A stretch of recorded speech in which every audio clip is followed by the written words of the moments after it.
वीर शक्ति का क्या होता है, एक अभ्यास होता है।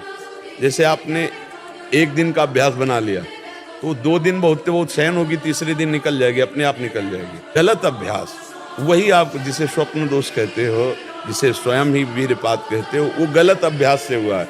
आपकी नस नाड़ियां इतनी दुर्बल हो गई, कुछ क्षमता नहीं रख रही वीर शक्ति को रोकने की। हम अगर कोई गलती ना करें और वर्ष 1.5 वर्ष इंतजार करें, दंड बैठक मारें, 2-3 किलोमीटर दौड़ लगाएं, जैसा हमने बताया, खान पान शुद्ध रखें, अगर कोई हरकत गलत ना करे तो ठीक हो जाता है। पर ये अभ्यास अभी आपको लंबे समय तक झेलना पड़ेगा। स्मृति शक्ति का नाश हो जाना, खड़े होने में चक्कर आना, कमर दर्द करना, गांठ दर्द करना, पढ़ाई में मन न लगना, भोजन अपाच्य, भोजन न पचने लगना, चिड़चिड़ा स्वभाव हो जाना, जरा सी बात में किसी को कटु वचन बोल देना, ये सब बातें आने लगेंगी।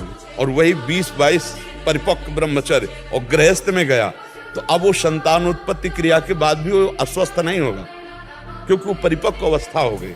ब्रह्मचर्य सबकी नहीं होगी। व्यायाम जरूर करो, अगर ना करते हो तो शुरू करो। 4 बजे उठ करके 20 मिनट व्यायाम करोगे रोज, तो आप देखोगे वरदान की तरह काम करेगा।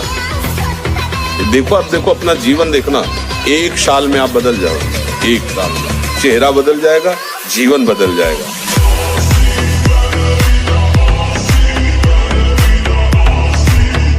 एक दिन ऐसा होगा कि आप समस्त विषय भोगों के बीच में रहते हुए आप निर्मल रहेंगे। आपका मन ऐसा हो जाएगा जैसा भुना हुआ चना, भुने हुए चने में चाहे जितना खाद पानी लगाओ अंकुरण नहीं आएगा। ऐसे ही जो इस रहस्य को जान गया, चाहे जितने सुंदर सुंदर विषयों के बीच में हो, उसके हृदय में कभी भोग वासना जागृत नहीं हो सकती।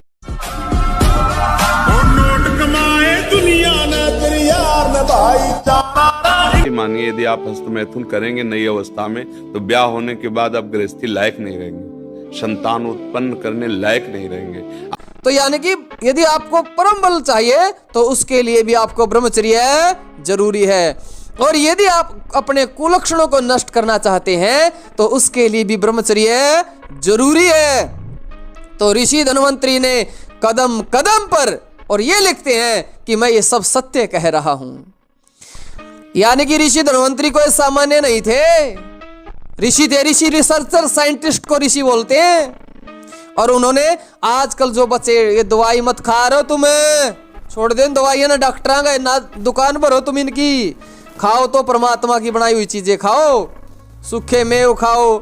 और मैं कहता हूं किसी भी प्रकार का आपको रोग है जिसको आप सबको नहीं बता सकते, जिसको हम गुप्त भी कह देते हैं, गुप्त रोग है, चिंता करने की कोई जरूरत नहीं है। ब्रह्मचर्य को परमौषधि बता दिया, परमौषधि। और आप चाहो जी मेरा आज ही सब कुछ ठीक हो जाए, मेरा 2 दिन में सब कुछ ठीक हो जाए, मेरा 1 सप्ताह में ठीक हो जाए, किसी डॉक्टर से मिलना, हड्डियों का डॉक्टर हो, उनका काम है हड्डियों को एक दिशा में लाना, और फिर जोड़ने का काम कौन करता है? शरीर करता है। अरे आश्चर्य, जो टूटी हुई हड्डियों को जोड़ दे शरीर में, ऐसे सिस्टम परमात्मा ने फिट कर रखे हैं। ये धातुओं का गिरना, ये तो बहुत छोटी बात है, बहुत छोटी बात है, लेकिन उसके लिए आपको धैर्य रखना पड़ेगा। धैर्य पूर्वक नियमों का पालन करते रहिए, ब्रह्मचर्य का पालन करते रहिए, प्रतिदिन व्यायाम और समय पर खान पान करोगे तो आपको 6 महीने 1 वर्ष में ब्रह्मचर्य के वो चमत्कार मिलेंगे। और आप कहोगे हो क्या गजब हो गया भाई ये। हे पुरुषों में श्रेष्ठ अर्जुन, अर्थात वो पुरुषों में श्रेष्ठ पुरुष है जो प्राप्त व्यथा को सह जाता है। इंद्रिय मन के द्वारा विकारात्मक पीड़ा को बिना किसी से राग द्वेष किए चुपचाप सह गया, ये भगवान की विशेष कृपा उस पर। सच्चा ब्रह्मचर्य है हर इंद्रिय का, वाणी का ब्रह्मचर्य व्यर्थ का बकवास नहीं, भगवत चिंतन हितकर मधुकर वाणी। नेत्रेंद्रिय का ब्रह्मचर्य सब में भगवत भाव देखना, कहीं कोई काम आदि की चेष्टा को न देखना। श्रवणेंद्रिय का भगवत चर्चा सुनना, शास्त्र चर्चा सुनना, व्यर्थ की बातें ना सुनना। ऐसे हर इंद्रिय का ब्रह्मचर्य हो जाएगा तो ब्रह्मचर्य का मतलब ब्रह्म में ही स्थित महापुरुष। सच्चा ब्रह्मचर्य का स्वरूप है ब्रह्म में स्थित महापुरुष। तो कोई ऐसी चीजें खिलाते हैं, क्या बच्चों का जीवन बर्बाद करना है क्या उनको ऐसी ऐसी चीजें खिला करके? तो इसलिए बच्चों को इन चीजों के पास जाने भी मत दो। बच्चे जैसा खाएंगे अन्न वैसा हो जाएगा मन। बच्चा रोता है तो रोने दो। हमारे एक साथी जितेंद्र आर्य जी, वो उसकी बेटी को बिल्कुल भी नहीं खाने देते, रोती है तो रोए, उसको जूस आदि पिलाते हैं। तो इसलिए आप बच्चों को स्वयं भी फिर आप कोई जी कैसा भोजन करें भाई, जो प्राकृतिक भोजन है, परमात्मा ने जो चीजें बना रखी हैं। अब जैसे गर्मियों का समय है तो गेहूं आ जाती है, सर्दियों का समय तो बाजरा आदि आ जाता है, सूखे मेवे हैं, किशमिश मुनक्का अंजीर है, पता नहीं कितनी परमात्मा ने कितनी तरह के फल बनाए हैं। जितना ज्यादा परमात्मा से जुड़ोगे, परमात्मा की बनाई प्रकृति की चीजों से जुड़ोगे, उतना ही ज्यादा आपके अंदर पवित्रता आएगी ही आएगी।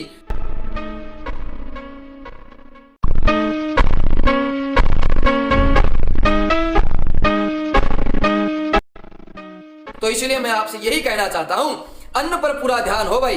तामसी भोजन करोगे तो बच ही नहीं सकते। प्राणायाम के साथ अन्न पर विशेष ध्यान आपका हो तो मन आपके वश में हो जाएगा। और एक बात और मैं आपको बता देता हूं, एक बात कही जाती है कि जिसका मन काबू वो सबका बाबू, यानी कि जिसने अपने मन को अधिकार में कर लिया वो उसने सबका ऊपर अधिकार कर लिया, ऐसा समझिए आप। तो आज से ही आप ये संकल्प लें कि मन में कोई भी विचार आए तो तुरंत उसको हम हटा सकते हैं। और हमें मन में अपने आप कोई भी विचार आता नहीं, और यदि मन में बुरा विचार आता तो हम दंड लें, उस बुरे विचार की निंदा करें और खान पान अच्छा रखें, प्रतिदिन प्राणायाम करें, परमात्मा का ध्यान करें और हमेशा क्रांतिकारियों की सत्यार्थ प्रकाश जैसी पुस्तक साथ रखें, ताकि खाली समय में मेरे थैले में हमेशा पुस्तक रहती है भाई। जो इस मार्ग पर, अध्यात्म मार्ग पर, आनंद मार्ग पर चलना चाहते हैं, तुमको एक इंद्रिय के संयम के लिए पांचों इंद्रियों पर संयम करना होगा। ज्ञान इंद्रियों पर एक बात सुधारने के लिए ब्रह्मचर्य का रक्षा तभी वो उपासक कर सकता है जब सर्वतोभावेन ब्रह्मचर्य होगा। एक जनेंद्रिय के ही ब्रह्मचर्य की पुष्टता का जब आप लक्ष्य कर लोगे तो उसकी पुष्टता के लिए आपको सर्वतोभावेन ब्रह्मचर्य धारण करना पड़ेगा। सर्वतोभावेन नेत्र का ब्रह्मचर्य, जो नेत्र किसी को भी देखकर भोग कामना कर लेते हैं, भोग बुद्धि से देखते हैं वस्तु को, व्यक्ति को, किसी को भी, इन नेत्र से बेविचार हो रहा है। इसलिए सावधान रहना चाहिए। ब्रह्मचर्य बहुत बड़ा प्रभाव पड़ता है इससे। यदि आप जबान से अश्लील बातें, गंदी बातें, कामुक बातें करेंगे तो आप ब्रह्मचर्य रह ही नहीं सकते। अगर आप वाणी से परस्पर शरीर आकर्षण वाली बातें करेंगे, उसको देखा तुमने क्या, बस आप गए। चाहे वो स्त्री शरीरधारी साधक हो या पुरुष शरीरधारी, परस्पर आकर्षण संबंधी यदि वाणी खुली आपकी, तो वाणी के व्यभिचार से आपका जनेंद्रिय का व्यभिचार प्रारंभ हो जाएगा। आप रोक नहीं सकते, नहीं रोक सकते। इसलिए वाणी से भी कोई ऐसी वार्ता ना कीजिए जिससे आपके अंदर काम। जो भारत देश से महान भारत देश को क्यों कहा गया? ऐसा भी है कि अन्य देश स्वीकार किया जाता है कि हमसे धनी है, स्वीकार किया जाता है कि वैज्ञानिक तत्वों में भी हमसे आगे हैं, पर भारत को महान धर्मशाली देश कहा गया है। कोई भी किसी भी देश का धर्मगुरु हो हमारे देश में आएगा, हमारी ऋषियों के सूत्रों से ही अपने धर्म को पुष्ट करेगा। साप का मूल जड़ भारत धर्म का है। कहीं भी हो, कहीं भी देख लो, चाहे जिस देश का नाम लो, कहीं ना कहीं किसी भारत के ब्रह्म ऋषि की छाप लेकर के डोल रहा है। भारत भोग प्रधान देश नहीं है, भारत धर्म प्रधान देश है। यहाँ धर्म गुरुओं के द्वारा धर्म स्थापना करके चलाया जाता है। यहाँ आज जो हम समझ रहे हैं कि बाहरी परिपाटी हमारे भारत में आ जाए तो भारत आधुनिक और सर्वश्रेष्ठ देश माना जाएगा, कभी नहीं। भारत अपनी परिपाटी से चलता है, तब सब देशों के ऊपर राज्य करता है। किसी भी देश में न पतिव्रता मिलेगी न यति मिलेगा, ब्रह्मचर्य का कहीं नामो निशान नहीं मिलेगा। ये भारत देश में ही मिलेगा। यहाँ ब्रह्मचारी मिलेंगे, यहाँ सती मिलेंगे, यहाँ प्राणपण से धर्म का पालन करने वाले मिलेंगे।